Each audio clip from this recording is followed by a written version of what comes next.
भगवान जब परीक्षा लेते हैं तो ये घटनाएं आपके साथ घटित होनी शुरू हो जाती हैं। नमस्कार, हम सभी पर बजरंग बली जी की कृपा सदैव बनी रहे।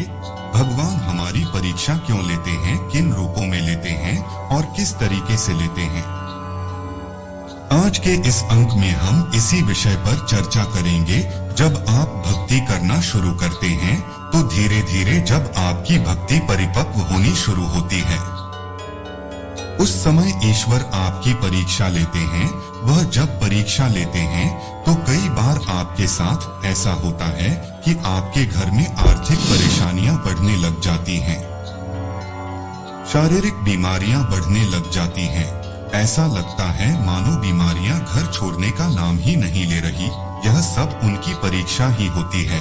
जब आपके हृदय में उनके के प्रति विश्वास टूटना शुरू हो जाए, आपको ऐसा लगे कि ईश्वर मेरे साथ है ही नहीं।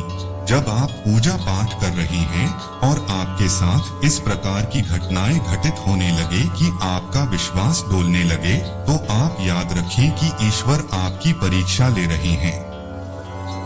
इस समय सबसे ज्यादा जरूरी होता है यह बात याद रखना कि आप बिल्कुल किनारे पर ही खड़े हैं।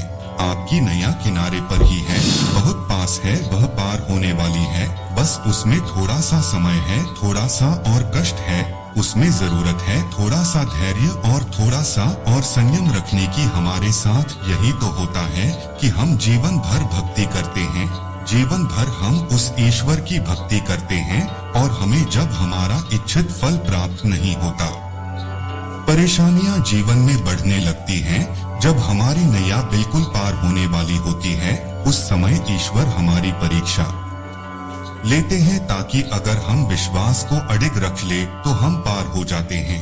वहीं अगर विश्वास टूट गया तो फिर हम उसी भंवर में फंस के रह जाते हैं।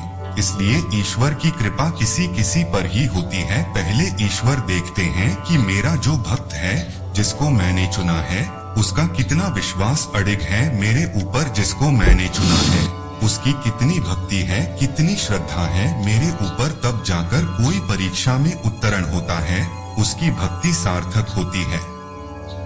ईश्वर जब परीक्षा लेते हैं तो अलग अलग रूपों में कई तरीके से लेते हैं। कई बार मैंने आपको बताया कि जैसे घर में आपके बीमारियां बढ़ जाएंगी या आर्थिक संकट आ जाएगा, या घर के जो लोग हैं, परिवार के जो सदस्य हैं, उनमें आपसी कलेश होने लगेगा, संबंधों में मनमुटाव आने लगेगा।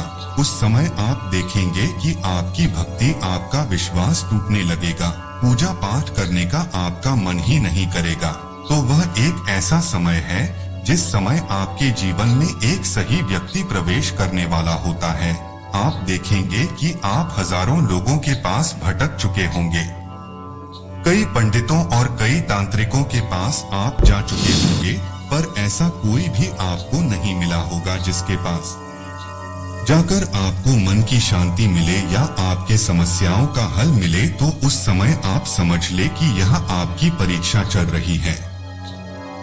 उस समय आपको अपने विवेक से कार्य करना है और यह सोचना है कि भगवान मेरी परीक्षा ले रहे हैं। देखिए, जो भक्त सुदामा थे वह भगवान श्री कृष्ण का नाम हमेशा जपते थे।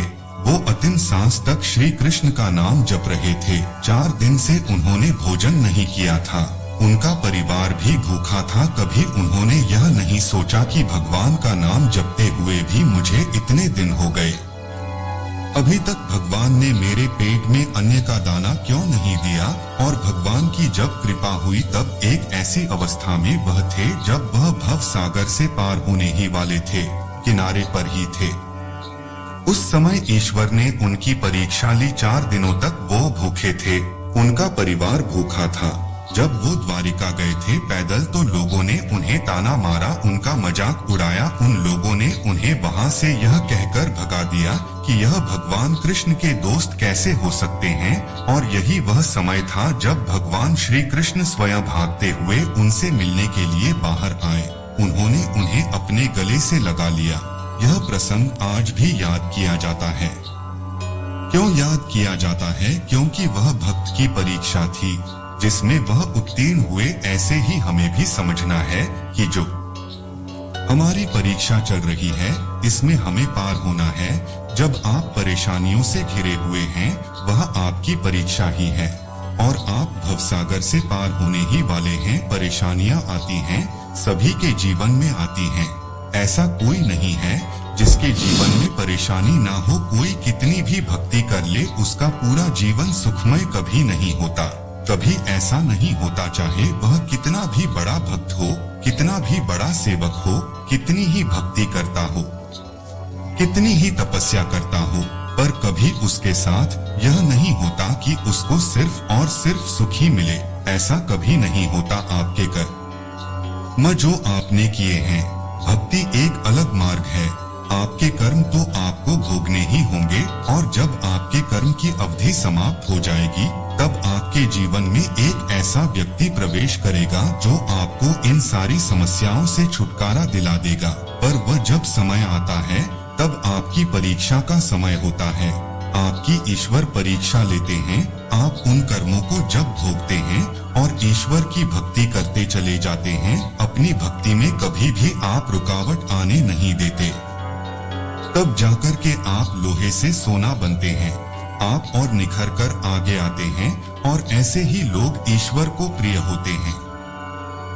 ऐसे ही लोग ईश्वर को प्रिय होते हैं जो परेशानियों में भी ईश्वर का नाम लेते रहते हैं, जो दुख में भी ईश्वर का नाम जपते रहते हैं, जो सुख में भी ईश्वर को भूलते नहीं हैं।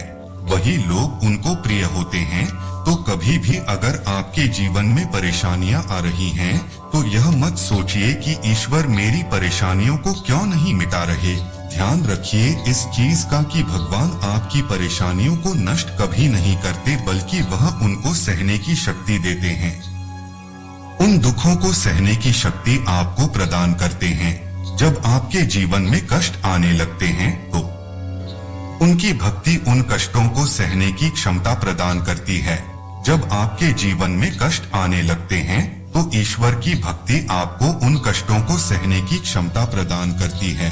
भगवान की भक्ति जब आप करते हैं, तो दुख तो आएंगे ही। आपके कर्मों के अनुसार आपको दुख भोगने ही हैं, पर ईश्वर का सहारा आपको ऐसे समय में प्राप्त होता है। वह जो दुख हैं, वह आपको दुख लगते ही नहीं है। आप बहुत आसानी से ऐसे तकलीफों से, इन संकटों से आप पार पा जाते हैं। आप उन्हें सहन कर पाते हैं। तो कभी भी आपके हृदय में अगर ऐसे विचार आ रहे हैं कि भगवान आपकी सुन नहीं रहे, तो आप यह समझ लीजिए कि यह आपकी परीक्षा चल रही है। ईश्वर आपकी परीक्षा ले रहे हैं और आप किनारे पर ही हैं।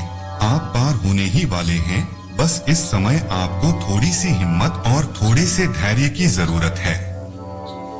आप बिल्कुल अपने विश्वास को टूटने ना दें और अपनी भक्ति का प्रवाह और बढ़ा दें। ऐसे समय में आप अपनी भक्ति का प्रवाह और बढ़ा दें। तो मैं आशा करता हूँ यह जानकारी आपको पसंद आई होगी। आप अपने विचार हमें कमेंट सेक्शन में लिखकर जरूर बताएं। आप अपनी प्रतिक्रिया हमें कमेंट सेक्शन में लिख करके जरूर बताइएगा। मिलते हैं अगले अंक में, तब तक के लिए जय श्री राम जी, जय हनुमान जी।